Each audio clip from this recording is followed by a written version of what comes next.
Prithvi Shantirantariksha Shantir Dyaus Shantir Disha Shantiravantara Disha Shantiragnish Shantir Vayu Shantiraditya Shantish Chandrama Shantir Nakshatrani Shantirapasyantiro Shantir Vanaspataya Shantir Gau Shantiraja Shantirashva Shantir Purusha Shantir Brahma Shantir Brahmana Shantir Shantireva Shanti Shantir Me Astu Shantihi.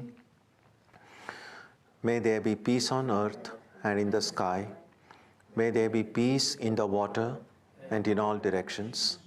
May there be peace in the plants, in the trees and in animals. May there be peace in the hearts of all beings.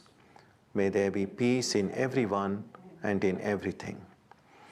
Sarvetra sukhinas santu, sarve santu niramayaha, sarve bhadrani pashyantu, ma kaschid dukkha bhag bhavet, sarvastaratu durgani, sarvo bhadrani pashyatu, sarvas sadbuddhimapnotu, sarvas sarvatra nandatu. May all be happy and healthy. May all see what is good, and may no one experience misery. May all overcome their obstacles and acquire good tendencies. May people everywhere find joy and fulfillment.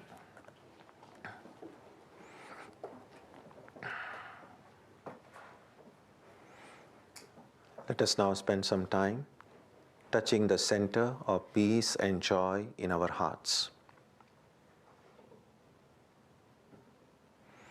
A good way to begin the practice is to withdraw the scattered energies of the mind and bring them to rest on one point. That point can be our own breathing. Let us therefore practice breathing with awareness. As we breathe in, let us visualize that our body and mind are being filled with love, strength, and compassion.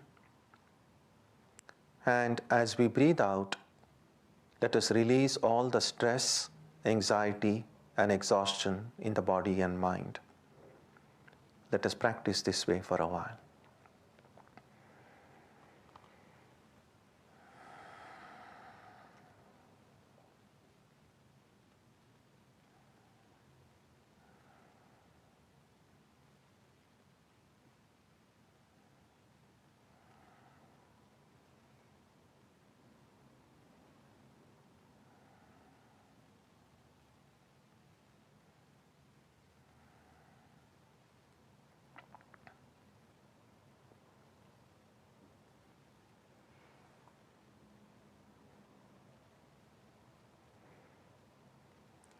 Let us now turn our attention to the region of our heart.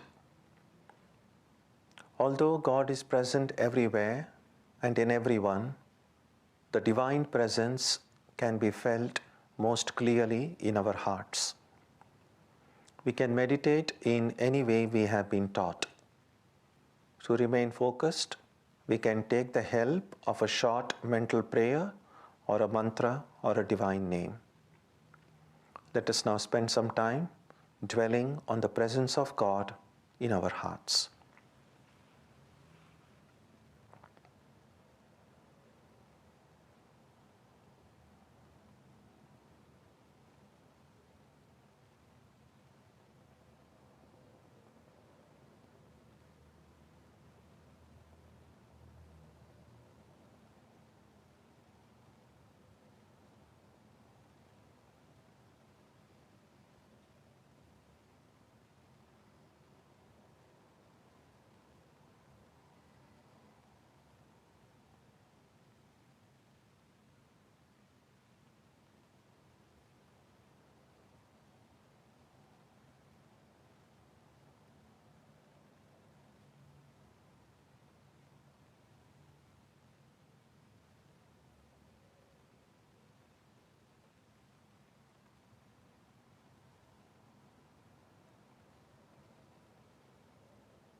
Om Asato ma satkamaya tamaso ma jyotirgamaya mrityorma amritam gamaya aviravir maheti rudrayatte dakshinam mukham tenamam pahi nityam.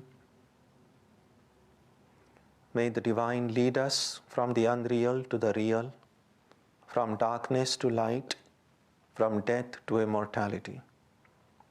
May the Divine Consciousness fill our hearts and protect us.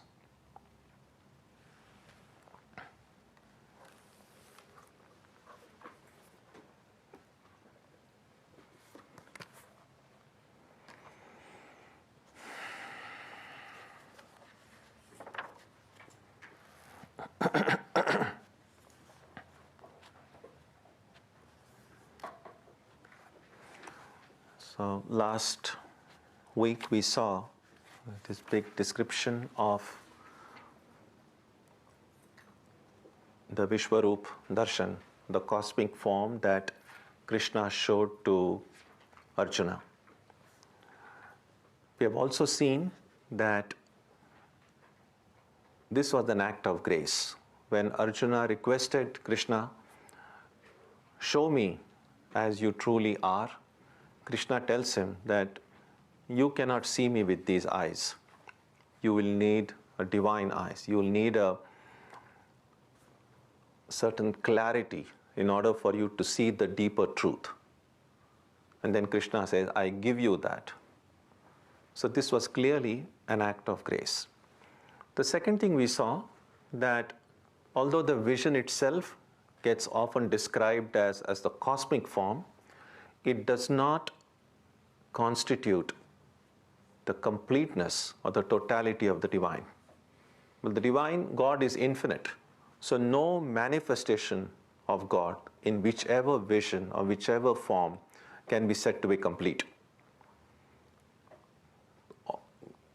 So what Arjuna saw was only one aspect of the divine. And whenever we have any kind of a spiritual experience, if it is a genuine experience, then it will always be something that we need at that point of time, something that is necessary for our own evolution. And so what Arjuna saw at this instance was more the destructive aspect of the divine. It was as we saw last time, it was quite a terrifying vision. It wasn't very soothing. I mean, Arjuna gets afraid with all this infinite form and big teeth and all the warriors getting smashed and killed and all dying. It's quite a violent vision, really.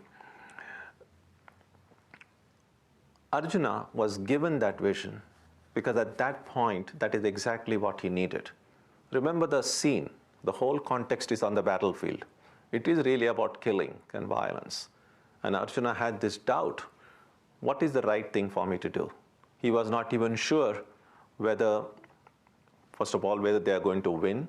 Secondly, whether it is right for him to kill all these people whom he saw as his own. And what this vision showed to Arjuna was, first of all, that they are all going to die. The enemies, he saw all the enemy warriors entering into that cosmic for the divine. So they are going to die. And in that last verse which we saw, why don't we read it once again? So it'll bring us into that context. The Blessed Lord said, I am the terrible time, the destroyer of people, and I am here proceeding to destroy them. Even without you, all these warriors in every division shall cease to be. Now this one verse is a very important verse. It kind of encapsulates the meaning of the vision that Arjuna had. How does God destroy everything? When we normally speak about destroying, it seems like a violent act. But what is really meant here is that if creation means bringing out something, then destruction here doesn't mean just go and break it into pieces. It just means then withdrawing it back within the divine being. So coming into being and then entering back into non-being. So that is destruction. So don't think of destruction like going into, taking a baseball bat and smashing someone, because that's how we normally use the word destruction. Here destruction means something is born, means we get to see it. And something is finished means we don't see that anymore. That's how everything gets withdrawn back into the divine. And that is why he says, I'm the terrible time, the destroyer. Think about the role of time in the lives of all of us. When we say we get old with every passing day, it's really the march of time. All of us, when we were born, we were little babies. And then as time, in one sense you could say, time moves and swallows up our childhood, and then we become teenagers. Then the time swallows up our teenage years, then we become young. And the time swallows up our youth, we become middle-aged. So as time moves, so time is moving in one direction, and we are going in the opposite direction.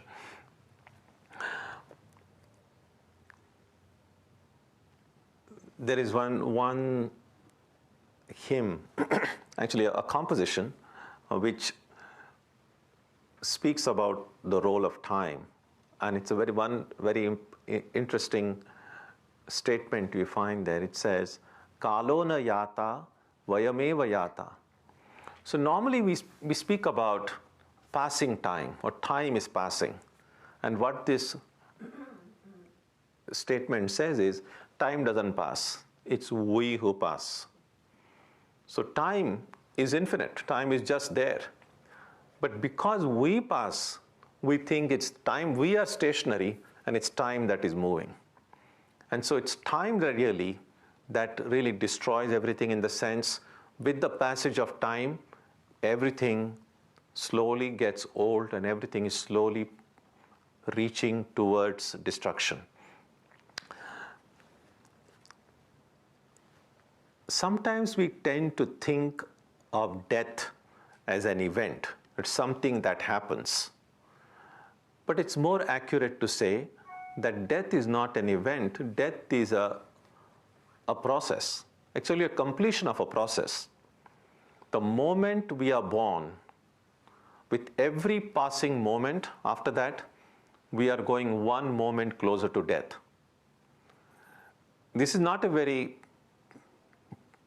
poetic way of looking at the way, because if you look at it this way, then a birthday doesn't seem anything to celebrate about.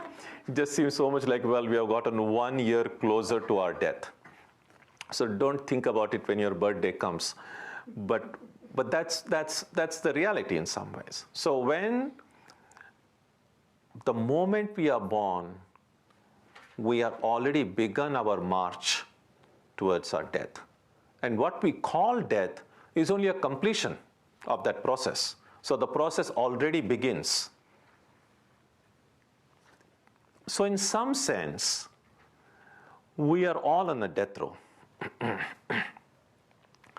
At least the person who is on a death row will know at some point when that person is going to die.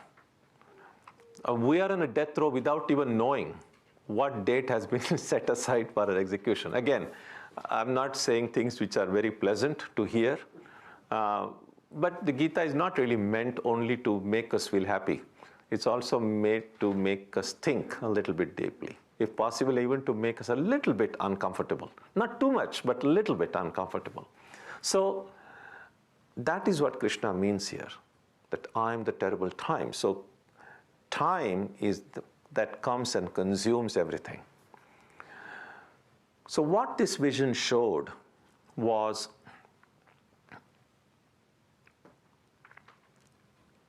everything is going to end up into the belly of time. The time is going to swallow everything. It also showed that what things are going to happen outside is pretty much in that cosmic form. Everything is really, nothing seems to be in our hand. Now, if time is something over which we have no control, time is marching on. You can close your doors and windows. You can pretend nothing is happening, but time is still marching. Even if your watch stops, time is still marching.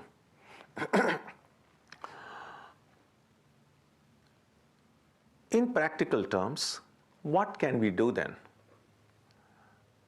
And the only thing we can do is make the best use of whatever time we have in our life.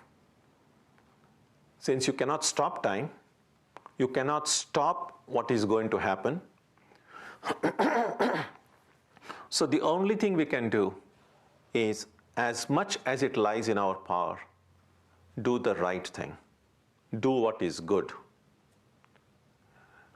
And that is what following dharma means. That is what leading an honest, truthful life means. Because that is something over which we have control. Over these big cosmic activities, there is nothing much you can do. So that is what Krishna means here. I am the terrible time, the destroyer of people, and I am here proceeding to destroy them. Even without you, all these warriors in every division shall cease to be. After all, even all the enemies in this battlefield, they were also human beings. They are going to die sooner or later anyway. So time is going to swallow them up anyway. All that we can do is become, as the next verse will say, become instruments of the divine. So let's read that verse. Verse 33. Tasmat tvamuttishta yasho labhasva jitva shatrun bhungshva rajyam samruddham mayai vaite nihata purvameva nimittamatram bhavasavyasachin. Therefore arise and attain fame, and conquering your enemies, enjoy a flourishing kingdom. By me alone have these been killed already. O Savyasachin, you be merely an instrument. Savyasachin is the way Krishna refers to Arjuna here. Literally translated, the word Savyasachin means one who can shoot an arrow even with his left hand. What it means is, normally, whichever hand we are accustomed to doing most activities in life, whether it's the right or the left hand, then we cannot do everything equally well with both the hands. So if we are used to doing things with the right hand, then not all of those things we cannot do with the left hand. Try. If you write with the right hand, try writing with the left hand. Maybe you with some effort you might be able to do it, but it will be nowhere near with as much ease and as efficient a way as you do with the left. So a Savyasachin here literally means Arjuna, who normally used his right hand, he was one of the best warrior, best archer of his time. He could do it equally well with his left hand as well. So what Krishna says here, I've already killed these people, you be an instrument. This is a great lesson. If we want to be genuine spiritual seekers, to remind ourselves that I'm only an instrument of the divine, that everything is being done by the divine, I'm only an instrument. Now there is one thing we have to be very careful about here, because it's not just saying that I'm an instrument will make me an instrument. Because people can say anything. We can say, oh, everything has happened by God's grace. We say it, but do we really feel it deep down in our heart? So a lot of times in life, we say things, but we don't actually mean them. We want to mean them. Intellectually, we would like to mean it, but deep down, it has not really become a part of our life. So becoming an instrument of the divine doesn't happen by merely repeating it again and again. I say that we have to be careful because otherwise, every stupid thing that we do in life, we can say, well, God is really doing it. I'm just an instrument. So who can say I'm an instrument of the divine? Only when my ego completely gets out of the way, then I become an instrument of the divine. Suppose I'm writing something with a pen. When will the pen be my instrument? Only when the pen doesn't have an ego of its own. If I write something, the pen will just go wherever I want it to go. But if the pen starts deciding what to do, then it's not a perfect instrument. You can try with now this auto-correction in many of the word processors that you have. It's not always a good instrument because sometimes if it just corrects and that's not what you wanted, then it's really getting in the way. And so once we get out of the way, then we become instruments of the divine. That is why sometimes it is said that God is a sculptor, and each one of us is just a block of marble. Now, what does a stone has to do when the stone is being sculpted? The stone has to be just a stone. The stone has to just be there, that's all. The stone doesn't have to do anything. And the sculptor then sculpts a great image or a statue out of it. What if, while the sculptor is at work, the stones start jumping about here and there? Then, of course, nothing is going to happen. In fact, if you want to create a beautiful image, something ugly will come out of it. Now, that's really what is happening in our lives. Each one of us is a block of marble, and God is the great sculptor. And God wants to make a beautiful image out of every one of us. And what do we have to do? We just have to stop jumping about. We just have to be. And that's the difficulty. That's what Krishna said in an earlier chapter, that no one can stay without doing anything. Our body and mind are so perpetually active. Sometimes even a lazy person, the mind will still be jumping about. Physically, a person may not move much.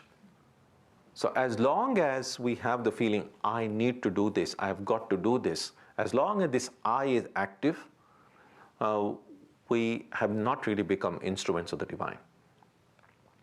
And that is why there was a song that Ramakrishna used to sing often, and he used to say often as well. He would say, "Oh, Divine Mother, I'm a machine, you are the operator. I'm the chariot, and you are the chariot, the one who is driving the chariot, the charioteer." So,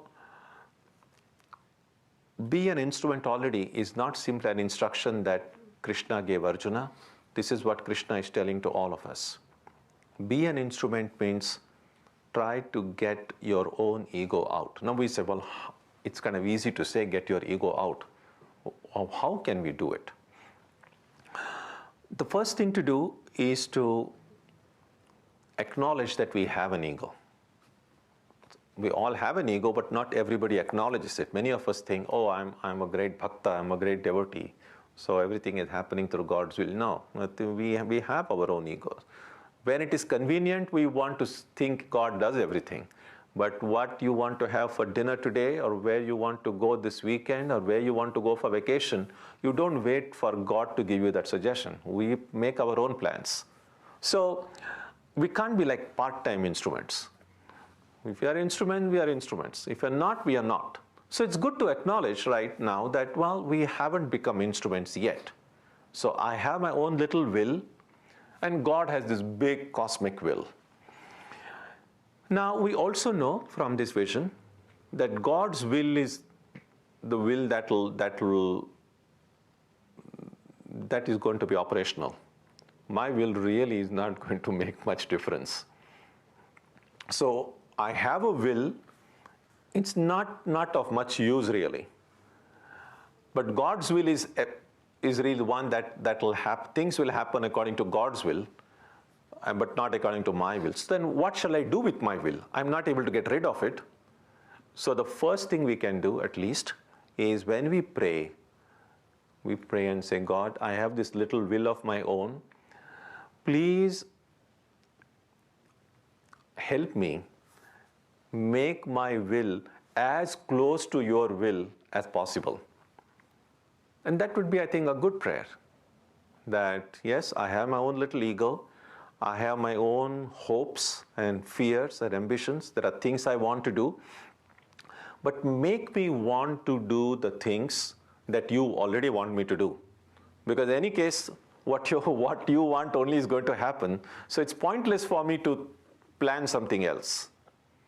So by all means, again, that doesn't mean stop planning. That doesn't mean don't think about it, because if you've got a mind, you've got an ego, you have to think about it. You have to plan. So when you plan, when you decide things, do it with a prayerful heart. Try to pray, to meditate, seek God's guidance, and then you make a plan. And then you pray to God and say, God, I know the divine plan alone will work. So this little plan of mine, I hope it is as close to your plan as possible. And if your plan kind of goes a little bit, if things happen not exactly the way you thought they would happen, then a devotee of God says, well, I think that was what God's plan was. The more we are able to acknowledge our own little will and also acknowledge or try to remember the presence of God's will, gradually, through our own experience in life, we will see that our own little will start to get out of the way. And that is possible only when all selfishness leaves the heart. The more I have greed and anger and desire, then it's very difficult for the I to go. See, we don't have any sense of I in the state of deep sleep. When you're fast asleep, you don't have a sense of I. When you don't have a sense of I, you don't even have any of the negativities. There are no fears, ambitions, nothing. No anxiety, no stress, nothing. So what we want is to get that experience of joy, of freedom, of fulfillment, not only when we are fast asleep, but when we are awake, as we go about carrying all the duties and responsibilities in life. Therefore, let's remember that this is the ideal. The ideal is to become an instrument of God. And one way to do it, of course, is to practice any of these 4 yogas, either singly or in combination. The 4 yoga that Vivekananda taught about Jnana Yoga, Karma Yoga, Bhakti Yoga, or Raja Yoga. That will help us become real instruments of the divine. Verse 34. Dronancha bhishmancha jayadrathancha Karnam tathanyanapi yodha viran Maya hatamstvam jahima vyathishta Yudhyasva jetasi rane sapatnan Kill Drona, Bhishma, Jayadratha, Karna, as also other great warriors already killed by me. Be not distressed. Fight. You will conquer your enemies in battle. Again, this also you can say is an act of grace, because none of us knows what's going to happen in the future. So here, Krishna himself now is giving Arjuna a preview, so to speak. this is what is going to happen. Go and fight, all these will be killed. You will conquer your enemies in battle. So he's already kind of telling him the things that are yet to come. So this also is an act of grace. As human beings, we are ignorant about the future, which is really what causes anxiety about the future. And now, as an act of grace, Krishna has already told Arjuna what is going to happen. And now we see what was Arjuna's reaction when he heard these words of Krishna. Sanjaya uvacha etat shrutva vachanam keshavasya kritanjalirvepamanav kiriti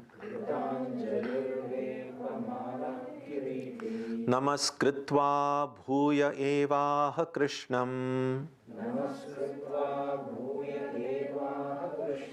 sagad gadam bhita bhitav pranamya.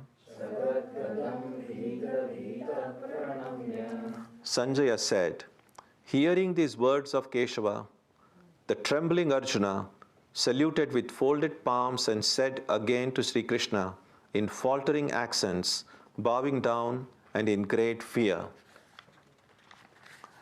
Try to put yourself in Arjuna's place.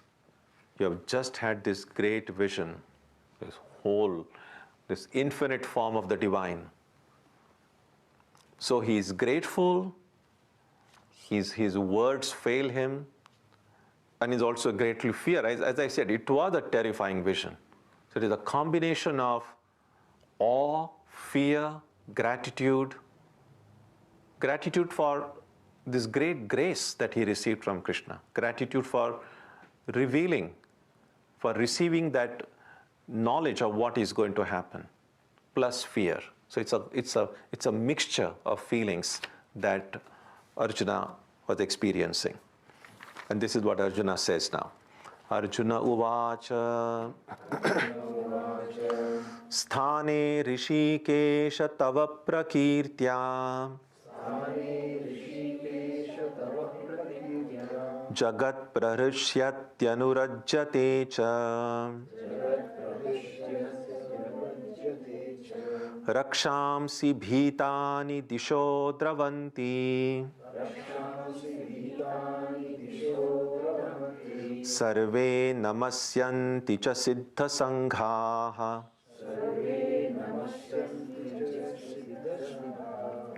Arjuna said, it is meet, O Rishikesha, that by your glorification the world gets delighted and attracted towards you. The demons, getting frightened, run in all directions, and in all the hosts of perfected beings bow down to you.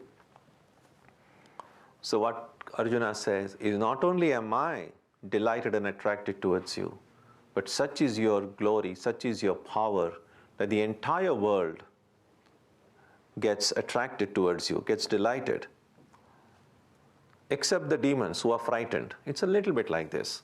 Say, if you are, say, at a party or a great gathering somewhere, and suddenly the FBI or all the cops enter that place. Now, if you haven't done anything wrong, you definitely realize that, well, there is some danger. Otherwise, why would all these cops come? So you are actually happy that, well, there was some danger, and now these people have come to protect it, to get rid of that danger.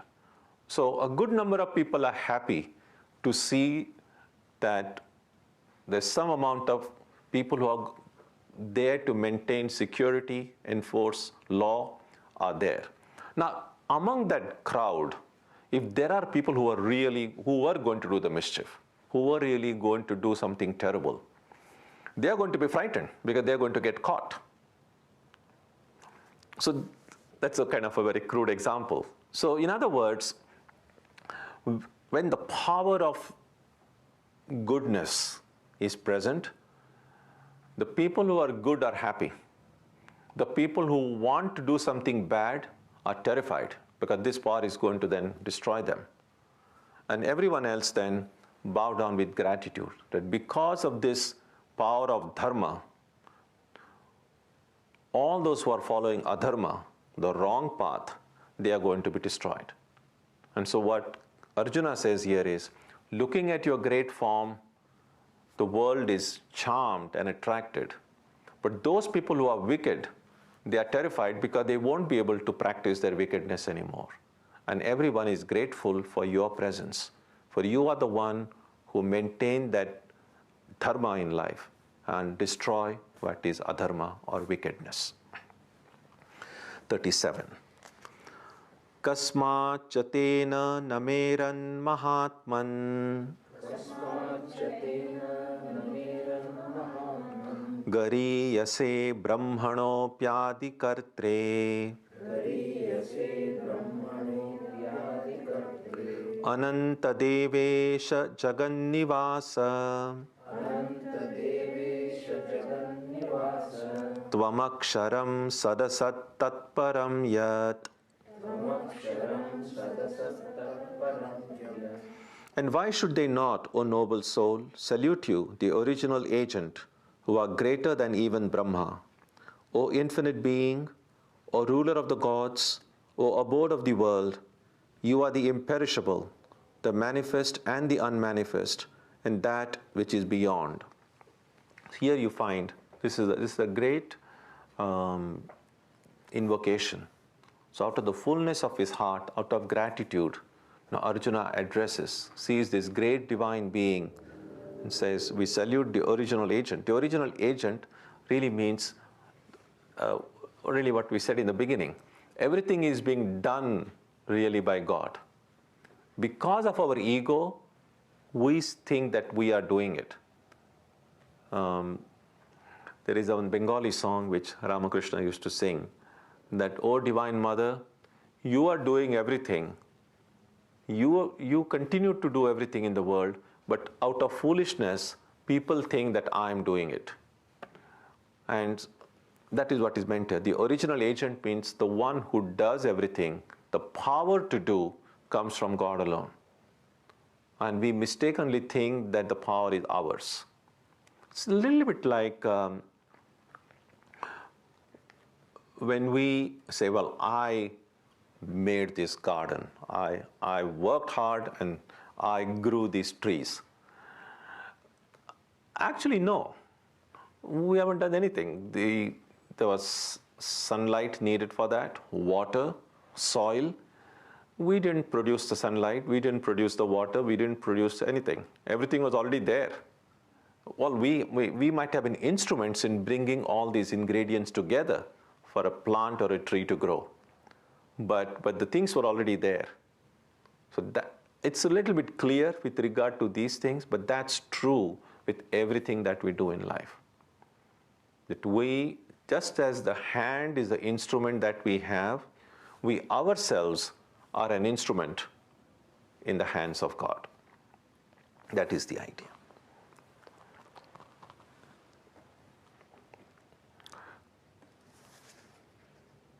Who is greater than even Brahma? Brahma is that aspect of the divine which creates the world. And the divine being is above, because it's the divine being, even Brahma, Vishnu, and Shiva, they are only manifestations of this highest divine being. That is what is referred to here. Verse 38. Tvamadi Devav Purushav Puranaha Tvamasya Vishwasya Param Nidhanam Vetasi Vedyancha Parancha Dhama Tvaya Tatam Vishwamananta Rupa. You are the primeval God, the ancient being. You are the supreme repository of this universe. You are the knower and the knowable, and the highest abode. O you of infinite form, by you is the universe pervaded. Verse 39. Vayur Yamognir Varuna Shashankaha Prajapatistvam Prapitamahascha Namo Namaste Stu Sahasrakritvaha Punascha Bhuyopi Namo Namaste. You are the wind god, death, fire, the sea god, the moon, Prajapati, and also the great grandsire. Salutations, 1,000-fold salutations to you. Salutations again and again to you. Salutations. So these are the names of the different deities: Vayu, Yama, Agni, Varuna, Shashanka, Prajapati, Prapitamahascha. So the great grandsire. Now, Brahma is often referred to in Indian mythology as Pitamaha, since he originated everything. Now, Prapitamaha means that you are the father of the grandfather. I remember years ago in the 1963, at the time of Swami Vivekananda's birth centenary was celebrated in all over India in 1963. And in one big public meeting in Calcutta, one of the speakers said, because Mahatma Gandhi is known as the father of the nation, in that big meeting, one person proclaimed, if Gandhi is the father of the nation, then Vivekananda is the grandfather of the nation. So, I mean, something like this. So if Brahma is seen is referred to as Pitamaha, the grandfather, then this divine being from whom Brahma originates is the great grandfather. Again, this is the way. And all these deities, philosophically, these are seen as personifications of the powers of nature. So when it's possible to imagine that in ancient times, when these people began to think about the world and wonder about the things happening around, they saw these great powers of nature. There's this rain, the storm, fire, lightning. And because they saw the entire universe as alive, as living, it was easy for them to personify these powers. They saw that everything is conscious. One thing that modern science has done is it has really taken all poetry out of life in some ways. Because when you begin to say there is a beautiful piece of music, nice music, which can be so uplifting, and then if in that music all that you see is just the sound waves at different frequency, just takes all poetry out of that music. And sometimes science has that potentiality. I'm not saying it forces us to do it, but if everything is seen in terms of just atoms and molecules and frequencies and power and force, then that which is living, that which is which can be so uplifting, suddenly become dead. Suddenly becomes just material things. And the ancient sages, they saw that this whole world was living, was alive. And so all these great forces of nature that they perceived, they saw it as personified. And so the wind god, so the power of this huge wind, they didn't see it as simply some material force. They saw that there is this conscious being. So all the different deities that we see is recognizing life, recognizing the sense of aliveness in this whole world. And that is how these different deities that mentioned in the Vedas and then later in the Puranas came into being. Verse 40. Namah purastat atha prushtataste Namostu te sarvata eva sarva. Ananta virya mita vikramastvam. Sarvam samapnoshi tatosi sarvaha. O all, salutations to you in front and from behind, salutations to you all round. You are of infinite prowess, of immeasurable valor, you pervade everything, and so you are everything. Again, seeing this infinite form of the divine. So Arjuna says, I'm salute to you from all sides. You are so huge. You are of infinite. All the powers that we see, all the energy that we see in the world really comes from God. So you are this infinite prowess, immeasurable valor. You pervade everything, and so you are everything. So this is a great realization that was bestowed on Arjuna, to suddenly see that Arjuna, Krishna, who he thought was his friend, who he thought was his cousin, who he thought was only someone guiding the chariot, is not simply this person guiding the chariot, is in fact this infinite being. There's a very, you can imagine, just think about it, someone you have seen as your friend all your life suddenly becomes this infinite person. It would be quite a shattering experience. So try to think what must be going through Arjuna's mind. That's why you find there's this immense fear, confusion, gratitude, awe, all of these kind of mixed emotions filled in him.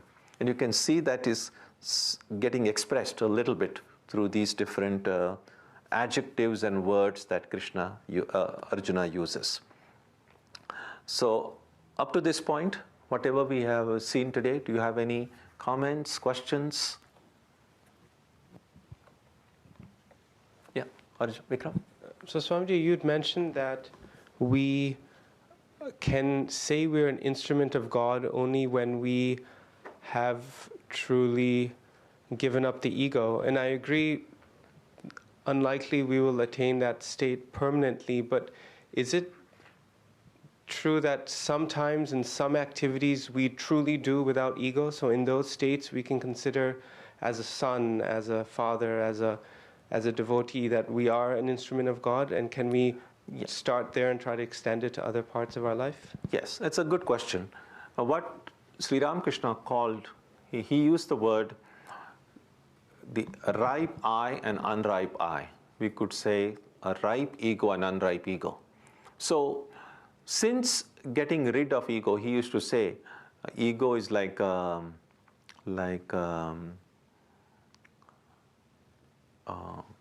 sometimes if there is sometimes if you want to cut down a plant or a tree and you are not able to cut it out from the root. Anyway, you cut as much as you can. After a few days, again it kind of comes up again. So our ego is a little bit like that. Sometimes with lot of effort, we say, well, I know, but it's all divine. And we might think on some occasions that my I is kind of gone, but suddenly in some unguarded moments, that I comes up again. And therefore, Sri Ramakrishna says, if this I is not going to go away, then let this rascal I, well, let's get translated into English as rascal I. He says in Bengali, he said, shala, he says, so he says, let this rascal I remain as a servant of God.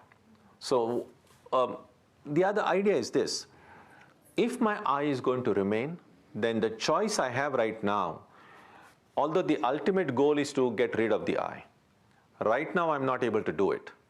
The next best thing I can do, where I have some amount of freedom, is where I want my I attached to. If my I gets attached to any of the material things of this world, then it is going to bring me, it has the potential to bring me pain and suffering in life.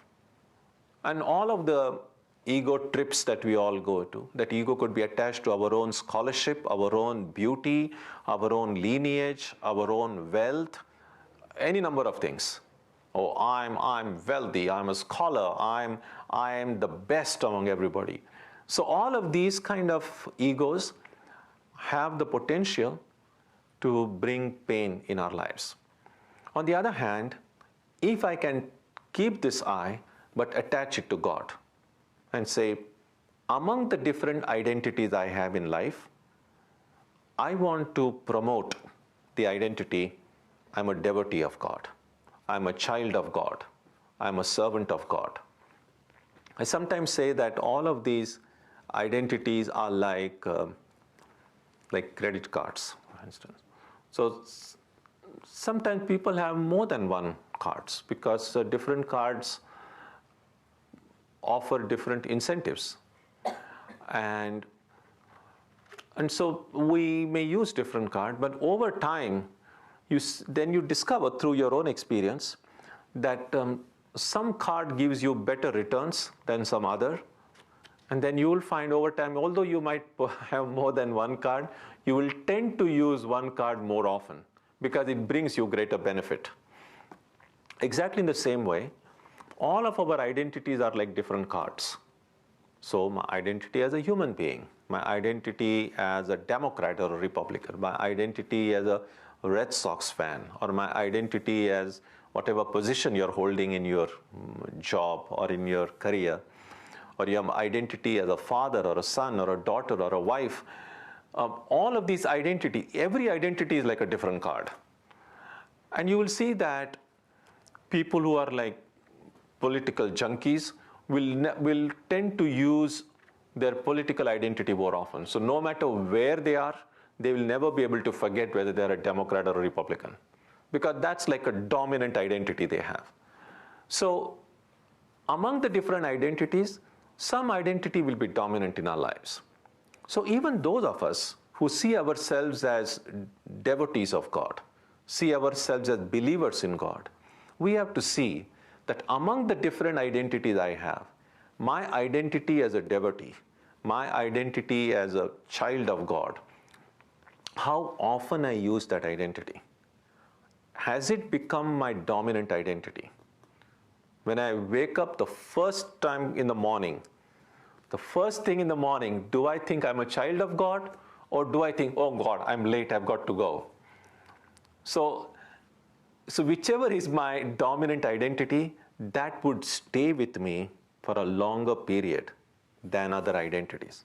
So the first thing that we can do is not about giving up I, although that's the ideal, that's the goal, but as an intermediate thing, kind of a stepwise guide towards reaching that goal would be, let me first make my identity connected with my spiritual life as my dominant identity.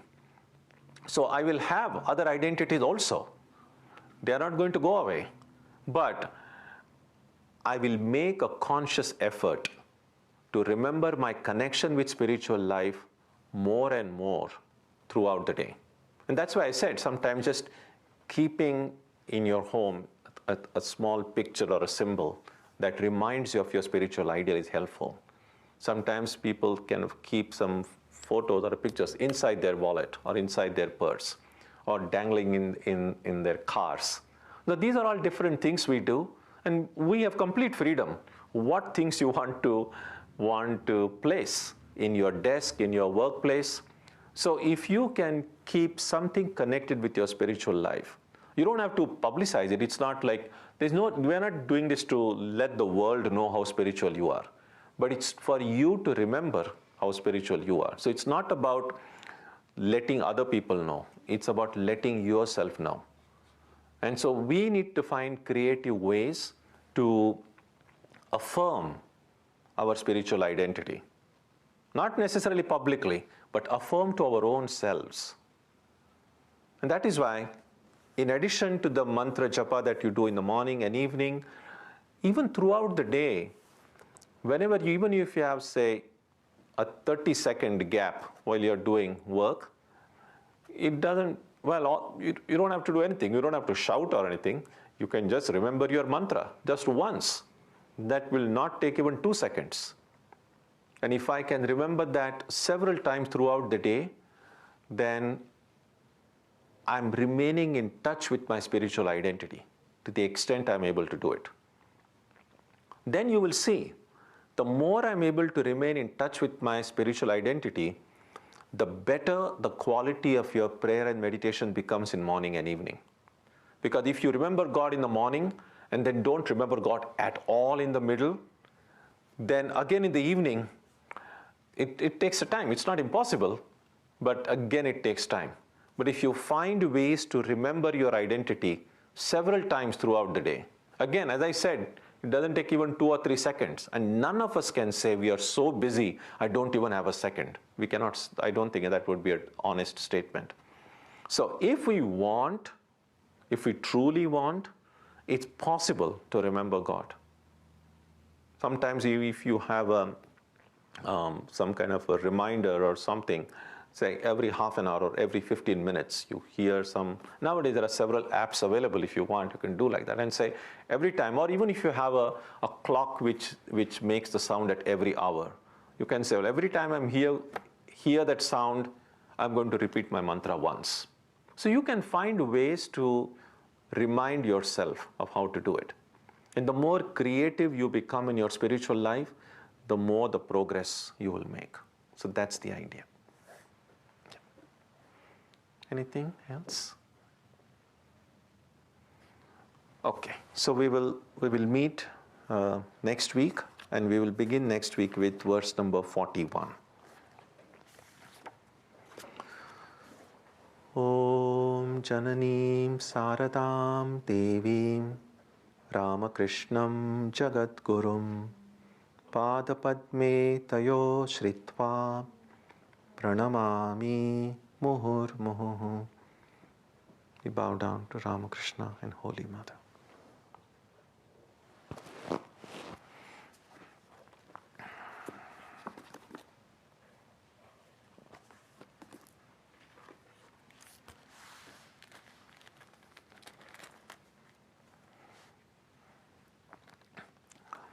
On Sunday, Satsang, we have a guest speaker, Swami Arupeshananda of the Trabuco Monastery in California will be with us, and he will speak on why am I the way that I am.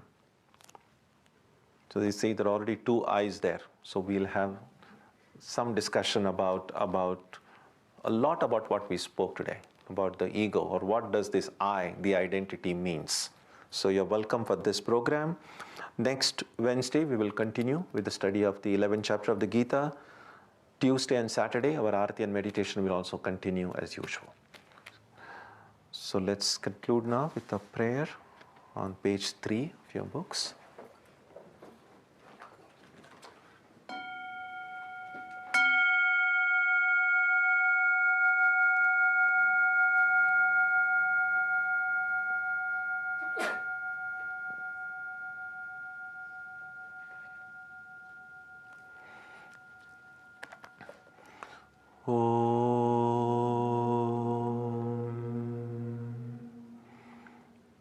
May the Divine Being, who is the Father in heaven of the Christians, Holy One of the Jewish faith, Allah of the Muslims, Buddha of the Buddhists, Tao of the Taoists, Ahura Mazda of the Zoroastrians, the Great Spirit of the Native Americans, and Brahman of the Hindus, lead us from the unreal to the real, from darkness to light, from death to immortality. May we be granted strength, freedom, and clear understanding. May we learn to see God in our own hearts and in everyone around us. May God bless us all and fill our hearts with gratitude, grace, and love. Om Shanti Shanti Shanti.